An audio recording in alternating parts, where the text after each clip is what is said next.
Solar power. It's fair to say it's never really taken off in this country, but the Greens are hoping to change all that and trying their very best to get residents more excited about the benefits of using the sun's power.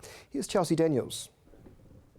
An amendment to the Electricity Industry Act has been proposed by the Green Party to ensure households are selling back excess solar energy to electricity companies at a fair price. It's simply a fair go for solar customers. You know, the numbers of Kiwis going solar has doubled in the last year. They want a greater sense of energy independence and freedom.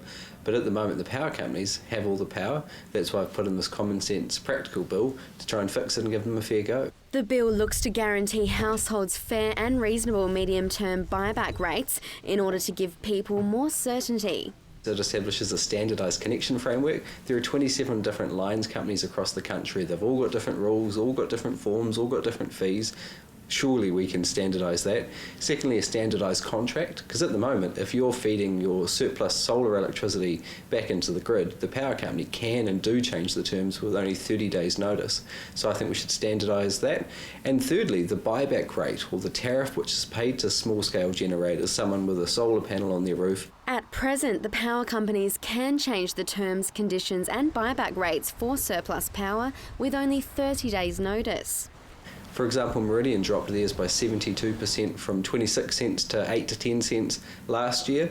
I'd like to see an independent umpire set a fair, reasonable, non-subsidised tariff so there's certainty for everyone. Families are investing big bucks on solar panels, but Hughes says the power companies are constantly changing the buyback price. I'm meeting an elderly couple in Canterbury today who invested some of their savings to go solar to try and fix their electricity costs on a fixed income.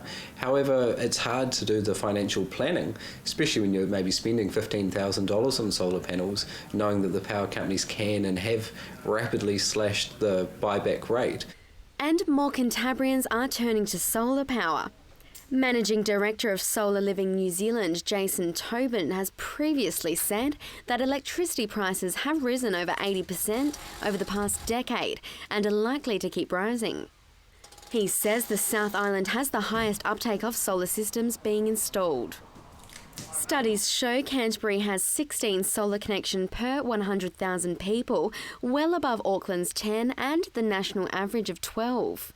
Canterbury's got high sunshine hours, in fact higher than, say, Germany, which has the highest solar penetration at the moment. You're seeing the rebuilds going along, so people are putting on, maybe 1 or 2% of the capital value of their home to produce their own power on the roof. The bill is likely to be decided on by the end of the year. Well, the next step is it'll be up for a vote in Parliament, maybe September, October or November. I'll be hoping it will pass its first reading so it can go to a select committee. In select committee we can hear from the power companies, from the solar companies, from the solar customers, and if amendments need to be made, that's where we can make those amendments to improve the legislation. But ultimately only asking for a standardised contract, standardised connection framework and a fair and reasonable tariff.